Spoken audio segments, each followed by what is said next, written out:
In the given question, we have three charges which are placed at the vertices of an equilateral triangle. एक equilateral triangle के vertices पर तीन charges रखे हुए हैं और एक चार्ज है वो सेंटर में दिया गया है और हमें बोला गया है कि जो पूरी सिस्टम है वो इक्विलिब्रियम में है। तो पूरी सिस्टम जब इक्विलिब्रियम में होती है तो हर एक चार्ज पर नेट फोर्स जीरो लगता है। तो हम कोई भी कॉर्नर वाला चार्ज पकड़ लेंगे और उस पर रिजल्टेंट फोर्स जीरो निकाल लेंगे। आप बीच वाला भी चार्ज ले सकते हैं, लेकिन कॉर्नर वाले चार्ज को लेने से आपका जो सॉल्यूशन है वो इजीली हो जाएगा। तो सपोज मैं यहाँ पर एक चार्ज रखता हूँ कैपिटल क्यू, राइट। यहाँ पर मैंने चार्ज रखा है कैपिटल क्यू, यहाँ पर भी कैपिटल क्यू और ऊपर भी कैपिटल क्यू। बीच वाला चार्ज हम बाद में रखेंगे। तो इसको मैं बोल देता हूँ 1, 2 और 3 और कोई भी एक चार्ज पकड़िए और उस पर रिजल्टेंट फोर्स जीरो निकालना है। तो सपोज हम थर्ड वाला चार्ज ले लेते हैं। तो इस पर ये सेकंड वाला चार्ज है वो रिपेल करेगा क्योंकि दोनों सेम है, तो ये डायरेक्शन में फोर्स लगाएगा। लेट अस अज्यूम दैट ये जो लेंथ है वो L है। तो क्या हो जाएगा F3 यानी F3 फोर्स ऑन 3/2 कितना फोर्स आएगा? So according to Coulomb's law K(Q2/L2) क्योंकि दोनों का जो मैग्नीट्यूड है वो सेम है। फिर हम फोर्स निकालते हैं Q3 पर 1 जो ऊपर वाला चार्ज है वो चार्ज इस पर कितना फोर्स लगाता है? ये वाला चार्ज, तो वो ये डायरेक्शन में रिपेल करेगा उसको और उसका कूलम्बियन फोर्स कितना होगा? Force on 3/1 is equals to Q(Q2/L2).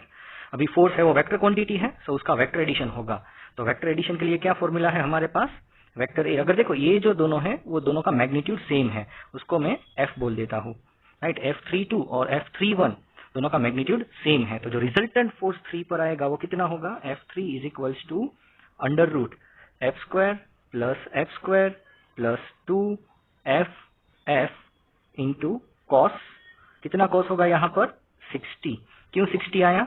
ये इक्विलेटरल ट्राइंगल है तो ये जो एंगल है 60 है, तो ये दो वेक्टर के बीच का भी एंगल 60 होगा। तो इसको फिर से सॉल्व करते हैं। तो ये हो जाएगा, हमारे पास फॉर्मूला है ना रिजल्टेंट की, R is equals to √A² plus B² plus 2AB cos theta. जैसे हमारे पास वेक्टर A है वो ये वाला है और वेक्टर B ये है, दोनों सेम है, इसलिए मैंने सिर्फ F² ही लिखा है। तो F² प्लस F² हो जाएगा 2F² प्लस ये 2F इंटू F यानी अगेन 2F² फिर cos 60 यानी हो गया 1/2। सो 2 कैंसल, सो ये हो जाएगा √F² plus F² 3F²। So square और ये रूट कैंसल, तो ये हो जाएगा √3 इंटू F। F कितना है हमारे पास? √3 इंटू F कितना है? KQ2/L²।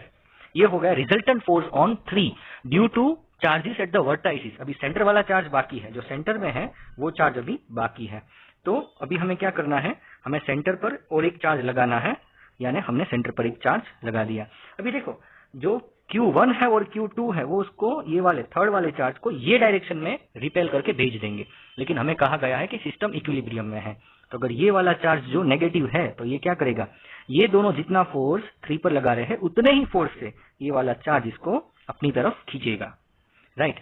तो जितना फोर्स ये दोनों लगा रहे हैं इस पर थर्ड वाले चार्ज पर उतना ही फोर्स ये वाला चार्ज लगाएगा, लेकिन ऑपोजिट डायरेक्शन में। तो हम वो वाला फोर्स कैलकुलेट करके दोनों को इक्वल कर देते हैं। तो अभी हम निकालेंगे net force means force due to small q on this charge. ये वाले चार्ज पर हम उसका फोर्स निकालेंगे। तो देखो अगर ये वाला जो डिस्टेंस है उसको मैं x बोल दूं, राइट। ये वाला दोनों के बीच का जो डिस्टेंस है सेंट्रोइड से इसको मैं x बोल देता हूं। तो और ये वाला हमने L बोल दिया है, ये वाला पूरा।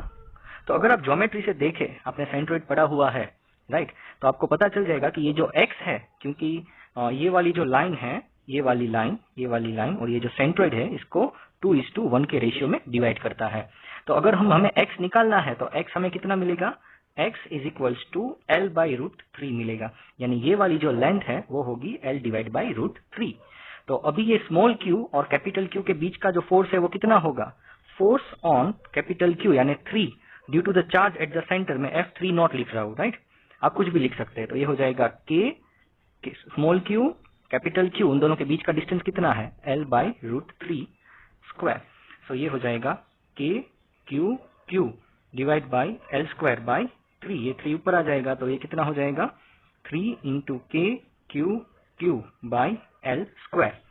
ये हुआ हमारा F3 नॉट यानी थर्ड चार्ज पर सेंटर से लगने वाला फोर्स। और हमें क्या कहा गया है कि पूरी जो सिस्टम है वो इक्विलिब्रियम में है। जब सिस्टम इक्विलिब्रियम में है तो नेट फोर्स 0 होना चाहिए, यानी कि F3 not is equals to, दूसरा कौन सा फोर्स था, F3, 3 पर लगने वाला जो दो चार्जेस थे, कौन से, ये वाले जो चार्ज है, ये चार्ज और ये चार्ज, इस पर जो रिजल्टेंट फोर्स ये डायरेक्शन में लगा रहा था, वो फोर्स कितना हमें मिला था, वो मिला था हमें √3, ये मिला था √3 इंटू के Q square by L square, और ये हमें कितना मिला यहाँ पर 3 इंटू के Q divide by L square. अभी क्या करना है, जो सेम टर्म से उसको कैंसिल कर देते हैं, तो के कट, फिर यहाँ से क्यू और यहाँ से स्क्वायर कट, सो क्या बचा हमारे पास 3 into Q is equals to √3 into Q. हमें चाहिए क्यू बाय क्यू का रेशियो, सो ये हो जाएगा √3 डिवाइड बाय 3, सो ये हो जाएगा क्यू बाय 1/√3, क्योंकि 3 को हम लिख सकते हैं √3 इंटू √3। हमें पूछा है मैग्नीट्यूड, यानी सिर्फ इसका मैग्नीट्यूड लेना है, तो हमारा आंसर आ गया 1/√3। लेकिन अगर मैग्नीट्यूड नहीं पूछा है तो Q बाय कैपिटल Q का जो रेशियो है वो -1/√3 होगा। क्यों? क्योंकि ये वाला चार्ज है, अगर ये कैपिटल Q पॉजिटिव है तो स्मॉल q नेगेटिव होना चाहिए, तभी ही सिस्टम इक्विलिब्रियम में रहेगी।